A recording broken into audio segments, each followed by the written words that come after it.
अमृत वाणी प्रस्तुत पुस्तक स्वामी विवेकानंद की जयंती 27 जनवरी 1981 को श्री रामकृष्ण मठ मद्रास से प्रकाशित अंग्रेजी पुस्तक सेइंग्स ऑफ श्री रामकृष्ण का हिंदी अनुवाद है।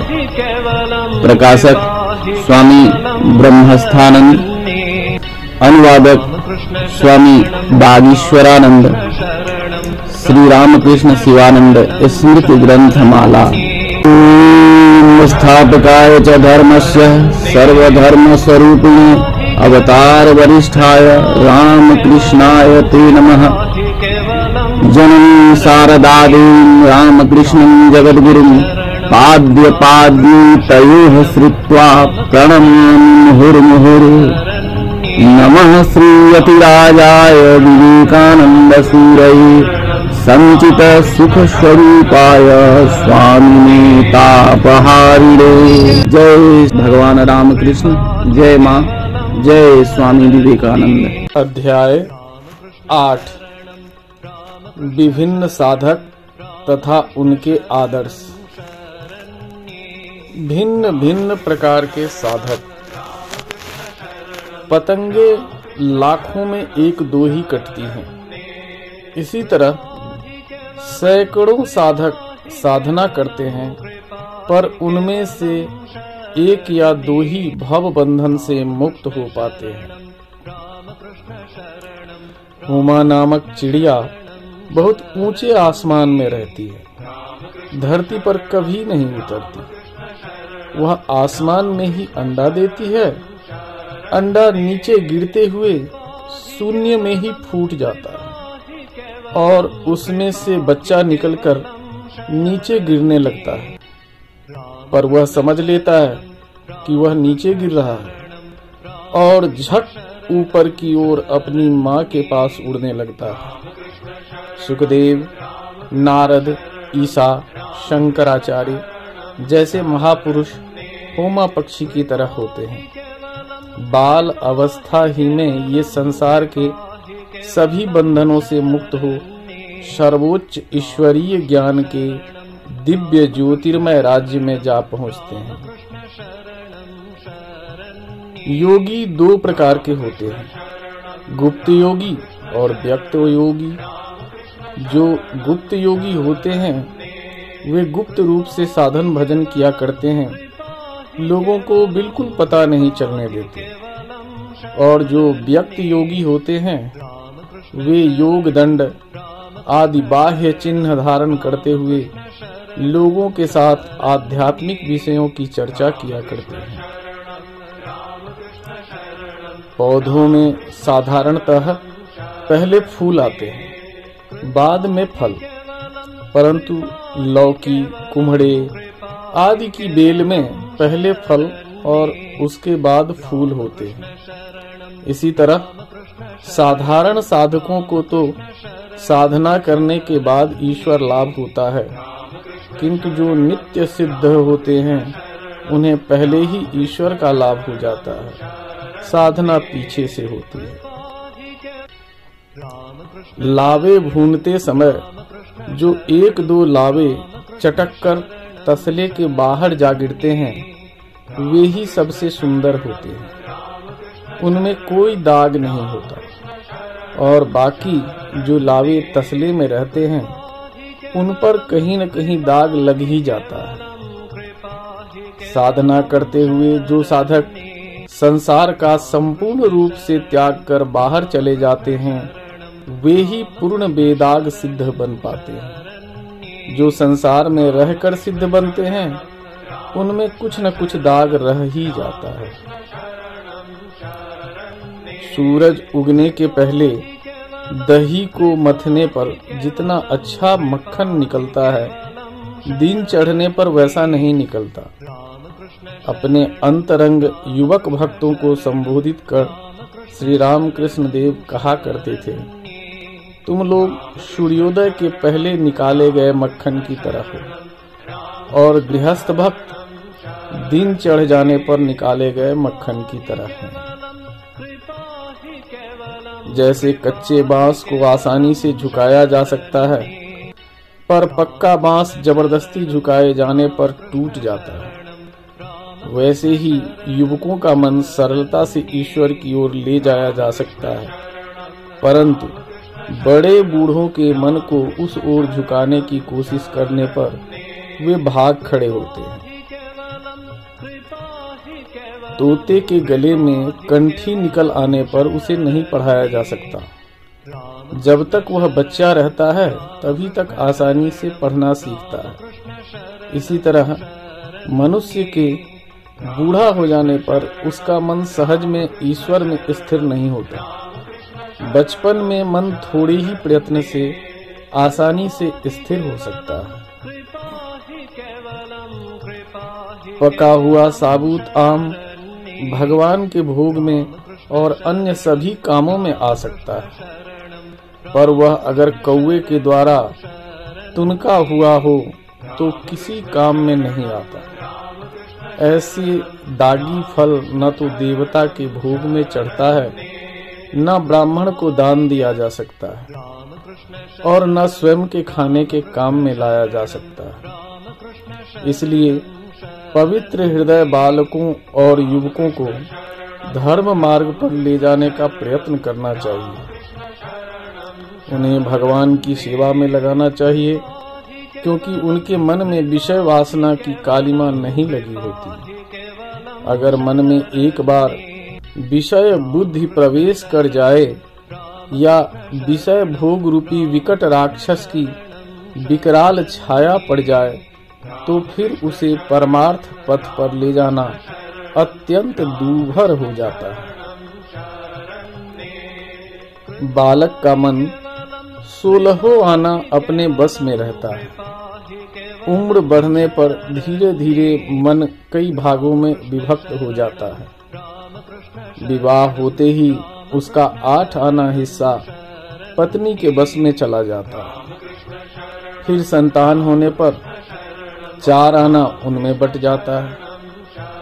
बचा हुआ 4 आना मन माँ बाप, मान सम्मान, वेशभूषा, ठाट बाट आदि में लगा रहता है।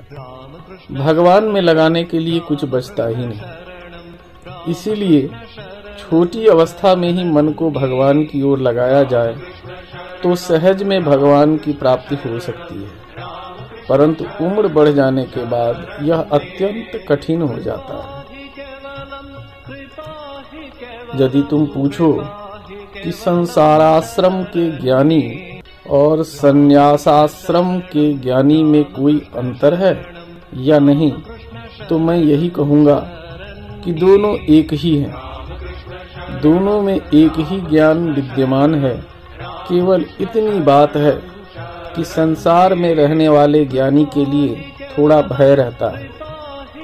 कामिनी और कांचन के भीतर रहने से कुछ न कुछ पतन का भय रहता ही है। तुम कितने भी बुद्धिमान हो, कितने भी सावधान रहो, पर काजल की कोठरी में रहने से तुम्हारे शरीर पर थोड़ा सा काला दाग लग ही जाएगा।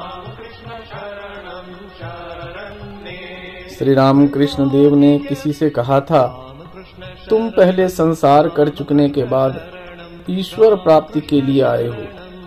अगर पहले ईश्वर लाभ कर फिर संसार में प्रवेश करते तो तुम कितना सुख, कितनी शांति पाते। प्रश्न, सात्विक, राजसिक और तामसिक पूजा उपासना में क्या अंतर है? उत्तर, जो तनिक भी दिखावा या आडंबर नहीं करते, हृदय की गहराई से आंतरिक भक्ति पूर्वक भगवान की उपासना करता है, वह सात्विक उपासक है। जो पूजा अनुष्ठान के उपलक्ष्य में घर की सजावट, नृत्य गीत, धूमधाम, उत्तम भोज आदि आडंबरों की ओर अधिक ध्यान देता है, वह राजसिक उपासक है। जो देवता के सामने सैकड़ों बकरों की बलि चढ़ाता है, मांस, मदिरा आदि का भोग लगाता है और पूजा के नाम पर नाचने गाने में ही मग्न रहता है, वह तामसिक उपासक है।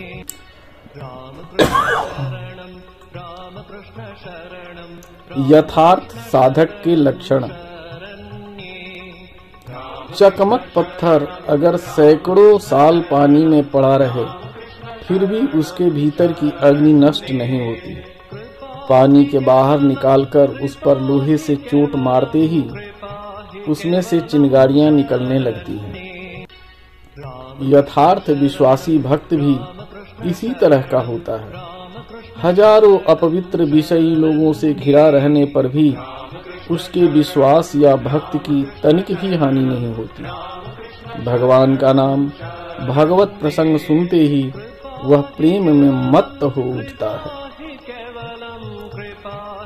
जिस प्रकार कसौटी पर घिसते ही सोना और पीतल का भेद खुल जाता है, उसी प्रकार दुख, क्लेश और विपदाओं में पड़ने पर सच्चे साधु और पाखंडी का भेद खुल जाता है।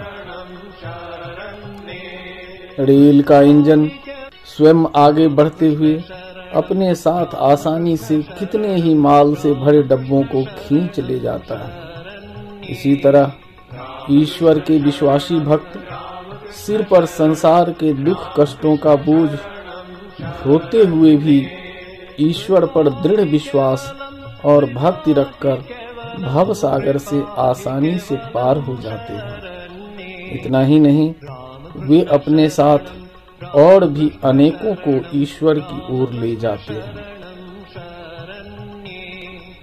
विषय सुखों के प्रति आकर्षण कब नष्ट होता है?